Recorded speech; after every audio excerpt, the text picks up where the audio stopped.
राधे राधे भक्तों, जय श्री कृष्णा, जय श्री राधे। आज मैं आपको माघ मास महात्म 27वें अध्याय के बारे में बताऊंगी। इससे पहले हम कल के अध्याय 26 में हमने ब्रह्म कन्याएं जो यमराज के वरदान से वापस जीवित हुई थी, वह सबको नरक का वर्णन बता रही थी।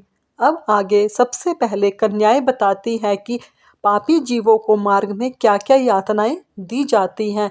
फिर जब दूत उन्हें यमराज के आगे उपस्थित करते हैं, उस समय उन पापी जीवों को यमराज भयानक रूप से देखते हैं। उस समय भगवान यमराज और चित्रगुप्त उन पापियों को धर्मयुक्त वाक्यों से समझाते हुए बड़े जोर जोर से फटकारते हैं और कहते हैं, ओ खोटे कर्म करने वाले पापियों, तुमने दूसरों के धन हड़पा है और सुंदर रूप के घमंड में आकर पराई स्त्रियों के साथ व्यभिचार किया है। मनुष्य अपने आप जो कर्म करता है उसे वह स्वयं ही भोगने पड़ते हैं। फिर तुमने अपने ही भोगने के लिए इतने पाप कर्म क्यों किए और अपने कर्मों की आग में जल के इस समय तुम इतने दुखी क्यों हो रहे हो। भोगो अपने उन कर्मों को, इसमें दूसरे किसी का कोई भी दोष नहीं है। याद रखो, हम सबको ही अपने कर्म भोगने हैं। उसके बाद यमराज फिर कह रहे हैं कि ये राजा लोग भी अपने भयंकर कर्मों से प्रेरित होकर मेरे पास आए हैं। इन्हें अपनी खोटी बुद्धि और बल का बहुत अधिक घमंड होता है। अरे ओ दुराचारी राजाओं, तुम लोग प्रजा का सर्वनाश करने वाले हो। अरे थोड़े समय तक रहने वाले राज्य के लिए तुमने इतने पाप क्यों किए। राज्य के लोभ में पड़कर मोहवश बलपूर्वक अन्याय से जो तुमने प्रजाजनों का दंड दिया है, इस समय उसका फल यहाँ भोगो। अब बताओ, कहाँ है वह राज्य और कहाँ गई वह रानी जिसके लिए तुमने इतने पाप कर्म कमाए थे। अब तो सब छोड़कर तुम अकेले ही यहाँ खड़े हो। यहाँ वो बल भी नहीं दिखाई देता जिससे तुम प्रजा पर विध्वंस किया करते थे। इस समय यमदूतों की मार पड़ने पर कैसा लग रहा है। इस तरह नाना प्रकार के वचनों द्वारा यमराज के उल्हाना देने पर वो सभी राजा अपने अपने कर्मों को सोचते हुए चुपचाप खड़े हुए हैं। इस प्रकार राजाओं से धर्म की बात कहकर धर्मराज उनके पापों की शुद्धि के लिए अपने दूतों से इस प्रकार कहते हैं, इन राजाओं को पकड़कर ले जाओ और नरक की आग में झोंक दो, इन्हें से शुद्ध करो। तब ये दूत उन राजाओं को पकड़कर पैरों से पकड़कर उन्हें बड़े वेग से आकाश में घुमाकर ऊपर फेंकते हैं। फिर पूरा बल लगाकर तपाई हुई शिला पर जोर से पटकते हैं। शिला पर गिरने से उनका शरीर चूर चूर हो जाता है। इसके बाद पाप की शुद्धि के लिए उन्हें नरक के समुद्र में डाल दिया जाता है। इस पृथ्वी के नीचे नरक के 28 कोटियां हैं। वे सातवें तल के अंत में भयंकर अंधकार के भीतर स्थित है। उनमें से पहले कोटि का नाम है घोरा, उससे नीचे घोरा, तीसरी अति घोरा, चौथी महाघोरा और पांचवी कोटि घोरा रूपा है। कोटि का मतलब है लेवल, जिसको हम फ्लोस भी कहते हैं।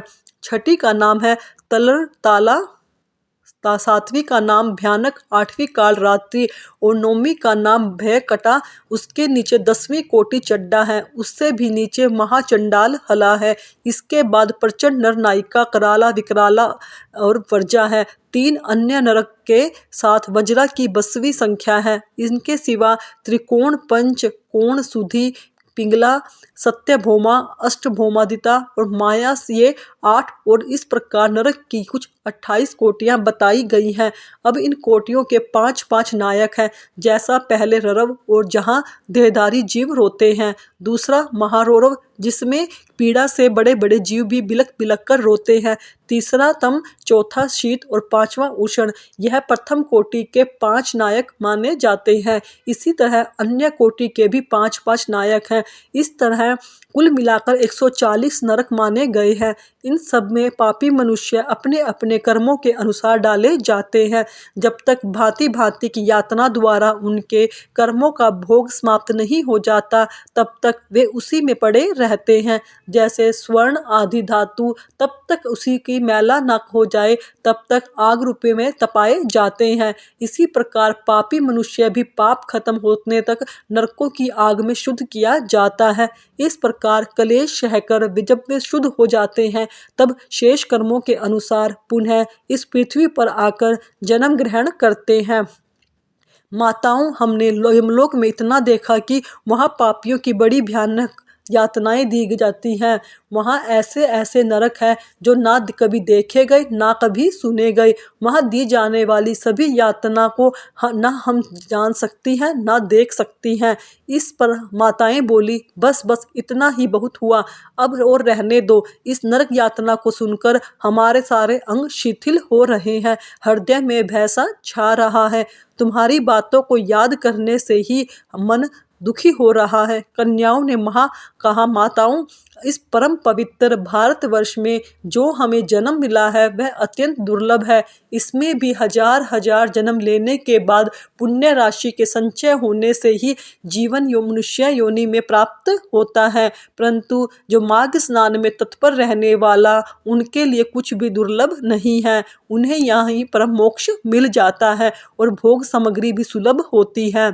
भारतवर्ष को कर्म भूमि कहा गया है। अन्य जितनी भूमियां हैं वे भोग भूमि मानी गई हैं।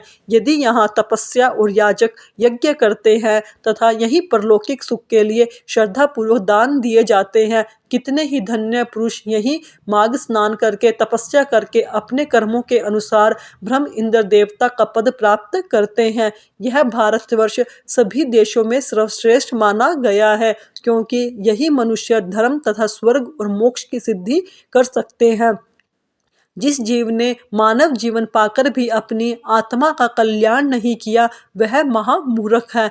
कितने ही काल और योनियों के बाद जीवन मानव जीवन प्राप्त करता है। इसे पाकर ऐसा करना चाहिए जिसे कभी नरक में ना जाना पड़े। देवता लोग भी यही अभिलाषा करते हैं कि हम लोग कब भारतवर्ष में जन्म लेकर माघ मास में प्रातः काल किसी नदी या सरोवर में जल में गोते लगाएं।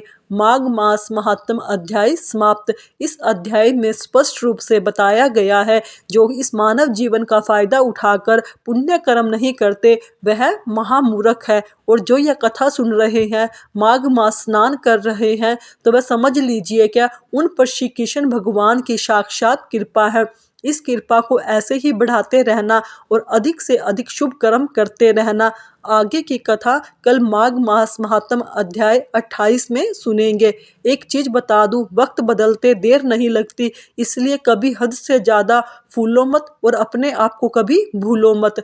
जीवन क्षणभंगुर है, कलयुग का समय चल रहा है। हमें अपने नाम जाप का बैंक बैलेंस को बढ़ाना है, जो हमारे ऊपर हमें लेकर जाएगा। हमें अपने बैलेंस को दिन पर दिन बढ़ाना है, जो हमें मोक्ष की प्राप्ति कराएगा। हमें ज़्यादा से ज़्यादा नाम जाप का सुमिरन करना है। हरे कृष्ण कृष्ण कृष्ण हरे हरे, हरे राम राम राम हरे हरे।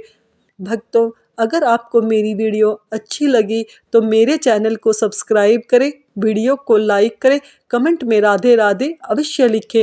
धन्यवाद भक्तों।